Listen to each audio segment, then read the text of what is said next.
Last year, bar associations nationwide were suddenly flooded with about 130,000 letters seeking to punish lawyers who have expressed support for the subsidization of Korean schools affiliated with North Korea. The move appears to have been triggered by the blog Yomae-san and Gigi Nikki, which loosely translates to a diary on current affairs kept by someone with 3 years left to live. The blogger, who is considered a netuyo right-wing internet activist, criticized the lawyers in question. Seeing it as a form of harassment, some lawyers are fighting back, filing civil suits seeking compensation from those who plagued them with undesired mail and obstructed their work, service to society. One former reader, in his 30s, still remembers the first time he read a Yomae-san and Gigi Nikki post that denounced both Korean residents in Japan and opposition parties who are seen as trying to destroy the country. Believing the blog spoke truthfully about matters that mainstream media outlets were failing to report, the man began to check the site numerous times per day.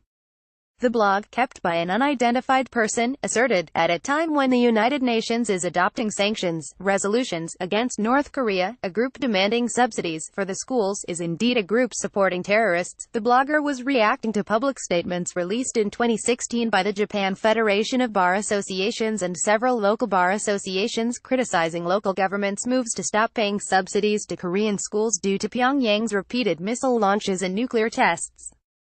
A statement issued by the Federation said the schools are attended by children of people with roots in the Korean peninsula who have settled in Japan for historical reasons and are members of Japanese society.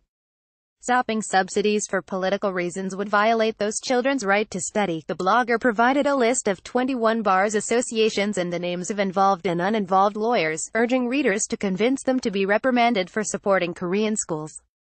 In what the reader thought would be an act of service to society, the man told the blogger he would take part in the campaign, and the blogger mailed documents that he could use to file requests for disciplinary action. The names of the lawyers targeted in the campaign were already included in the papers, and all he had to do was sign his name, affix his seal and mail the documents to the designated addresses. Systematic abuses. The blogger's methods abused a technicality that was allowed under the Lawyers Act. Anyone can demand punishment of a lawyer if he or she engages in a demeaning act. Once such a request is filed, a bar association must conduct an investigation, creating a burden for lawyers under investigation. The man who sent the letter was among hundreds of Japanese who flooded 21 local bar associations across the country last year with thousands of letters demanding disciplinary action against the lawyers, all citing the same reason: they're siding with Korean schools over the subsidy issue.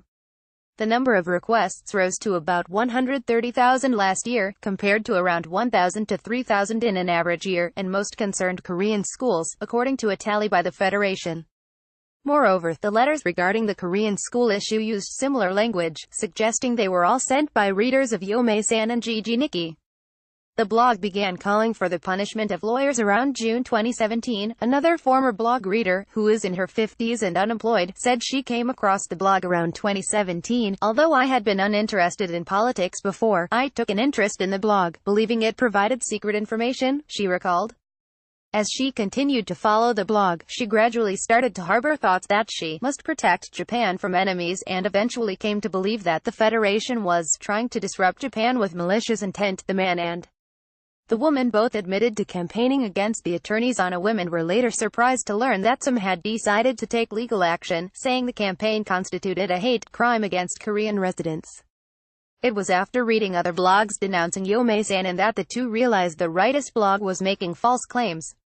They came to view it as, like a religious cult. They have sent letters of apology to 174 lawyers, saying that they demanded punishment without understanding the system. The woman says she still opposes spending public funds on Korean schools with ties to the pro-Pyongyang General Association of Korean Residents in Japan, also known as Chongreon.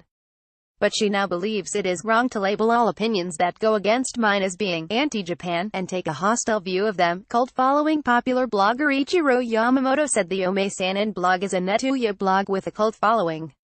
Its readers include many middle-aged and elderly people who are isolated at work or at home and discover the internet as a place where they can feel engaged. He said, if you feed such people with fake news about the existence of enemies and conspiracy theories, they tend to jump at them so they can blame their own unhappiness and complaints.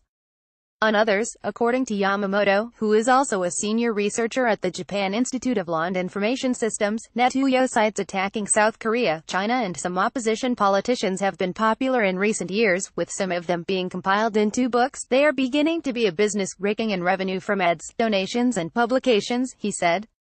The content gets increasingly extreme and biased. To gain reader attention, Kenta Okada, a Sapporo lawyer who was targeted in the campaign, received a letter of apology from a man who petitioned for his punishment, saying he resorted to discrimination against Koreans in an attempt to escape from the pain of not being recognized in society. A society where adults can be easily incited by the internet and be a party to discrimination is perilous, Okada said. If this problem is left unattended, we might see something similar to the Korean massacre at the time of the 1923 Great Kanto earthquake at any time, in the chaos that ensued after. The quake devastated wide areas of Tokyo and surrounding areas. Military and paramilitary forces killed many Koreans and Chinese, apparently acting on a rumor that they would stage an uprising. Many groundless rumors swirled at the time, including one alleging Koreans were poisoning wells.